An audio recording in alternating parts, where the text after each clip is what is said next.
with the dosha, prominent area and a condition that actually is keeping a lot of people worried. And here we're going to talk about the symptoms, the causes, and the remedies. The Pitra dosha is not merely a superstition or a shadowy curse. It's actually the karmic imprint written in one's birth chart, showing the unsettled energies of ancestors and incomplete duties of the lineage.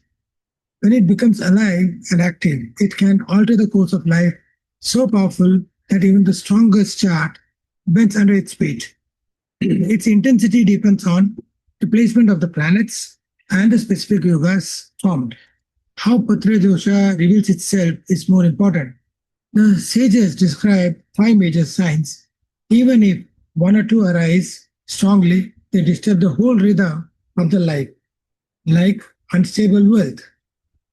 All the income sources and everything fail to remain steady, debts keep mounting, and social respect erodes. A person feels that wealth is just slipping out their hand. You cannot hold on to the wealth for a long period of time.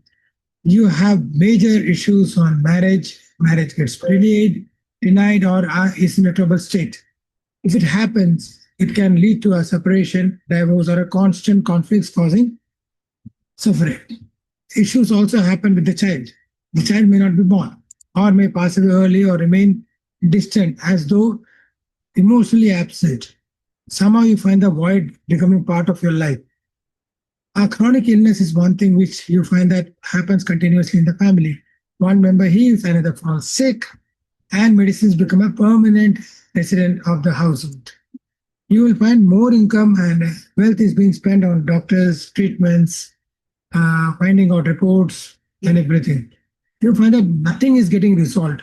Loss of harmony in the house is one of the prominent areas which you should be aware of. So you have misunderstanding, quarrels, complete restlessness, and you will find that the house has actually become a battlefield. You cannot find peace, you cannot find silence, you cannot find depth within you. And each of the movement is holding yourself in a small spot. If you find that any of these two aspects are persistent in your life, that is known as Pitra dosha. So you need to understand that the Pitra dosha is connected with your own karma bhava, your own life, your own force. Astrologically, the core value comes from the planet called Surya, the sun. It actually represents the father, the lineage, the vitality, and the dharma. When the sun is afflicted, it shows unresolved ancestral energies. Common planetary causes include what? Sun with Rahu, which is a very crucial symbol. It is most severe form, where you find that there's a complete eclipse of the father's light, creates depth in the ancestral spots. You'll find the darkness happening there. You'll find a lot of ancestral debts also becoming part of your life, and huge amount of karmic debts and blockages. So this is a very dangerous scenario where the sun with the Rahu is there. Sun with Ketu is a partial eclipse, giving a disconnection kind of scenario. You find there's a lack of harmony with the lineage, weak support from the ancestors, and slowly you find that there are disturbance continuous. You will not find happiness anywhere. Sun with Saturn, it's like, you are completely against the authority of the father. And the karmic restrictions are becoming part of your life. So what happens? You find that there is a disturbance happening in the family life. A lot of suffering happens and disturbances rise.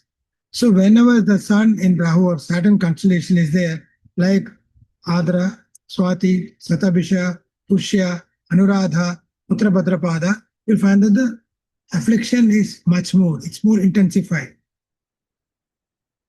And it becomes more of a concern when the sun exactly is sitting, or the afflicted sun is sitting in the first, fourth, or seventh, or ninth house. The impact on the family, the peace, the marriage, the dharma is magnified. You find total obstacles in all the part of life. Every day you are getting restricted, conditioned, blocked up. And you find that everything you are trying to do or achieve is being held back. It's not getting attained. And since it's not getting attained, you find that it's creating a whirlpool scenario wherever you try to put in everything, it just vanishes, get destroyed, is never connected to you. So it appears is because of the karmic doshas. So it happens because of neglect or disrespect of the parents, which is a crucial segment which a person should be very careful in remembering. You should be doing the family ancestral rites. It does not mean that you have to do the ritual puja only. Yes, ritual puja like the Shraddha, Tarpana, Pindadan, all those can be done. Other than that, you should be valuing the respect, the blessings, everything that you have received from the family in the right way, in the right form, which is connected to you. And you should be reworking on your life in the pattern which you believe that the ancestor will be taking pride because they blessed you. Because of their blessings, you are in this state.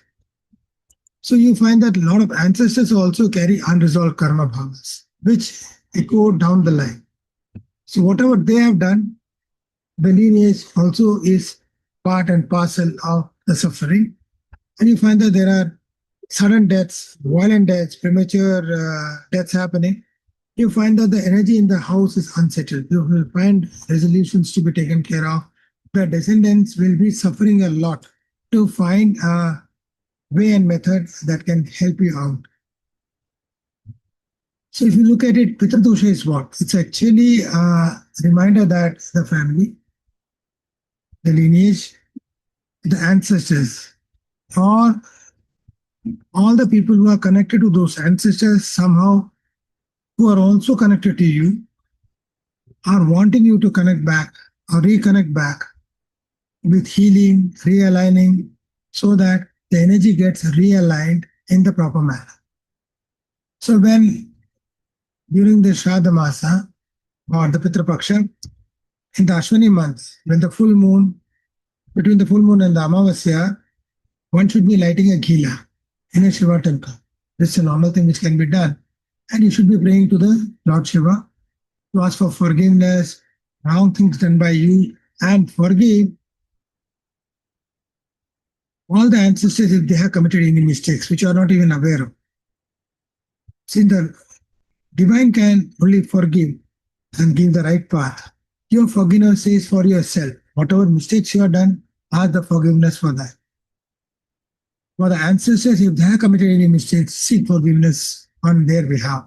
Because on a physical form, they might not be there and they might be having the unsettled energy which is going against you. So, Amavasya, that is new moon night, you should be also lighting the same lamp and offer prayers to the ancestors. So, you should be collecting money, a small amount, token amount of money, in the name of family members, whomsoever you can remember, energize all the people who are alive in the home, ask them to touch the money. You cover that up in a cloth, keep it in your altar. That will be working for you for long. So that's a blessing for the money to be there. Take another set of money, take the blessings, tie it up in a cloth, collect a larger amount of money and use it for giving food to poor people who are the needy ones. So this will actually help you strengthen your core values, your issues, and your nature. So this is also a way to strengthen the Surya, the sun, the planet. So a disciplined way, selfless giving, as the sun is giving, it does not stop or it does not have a biasness between you or any other person. It keeps on giving the light energy to all the people who are part of it. So one should be rising up early in the morning, maintain regular practice of health, do pranayam, yoga, breathing exercises. Other than that, practice the path of honesty as much as possible, respect the family members, and you should lead a life which is not about selfishness of I, me. That means only about me one should not be living. And you should be always maintaining the family rituals. It does not matter that it may be ancient or old or it may not be currently applicable. The Manasa Puja or the mentally praying also, that is good enough. That's also lighting up the lamp for the rituals. If you are not able to do it, light a lamp mentally also, pray to the divine ancestors, seek forgiveness and allow to remain there. Then each family in India, particularly, have a kul devata. They have the family deity, and this is something like eternal seat to be given to the family member first. So this also can be offered with the lamb when you are doing a prayer to the Shiva temple, because the most ancient person considered in Hindu religion is Shiva, who is unborn, who is beyond time, who is there before the time and will be there after the time. So lighting the lamp there is an offering as a prayer for all the ancestors. Now, when you are doing it very sincerely every day, you will find that the Pitra dosha slowly reduces within a span of 3 to 11 months. Clarity comes in the life when you are open to a lot of things and you find that the confusion vanishes.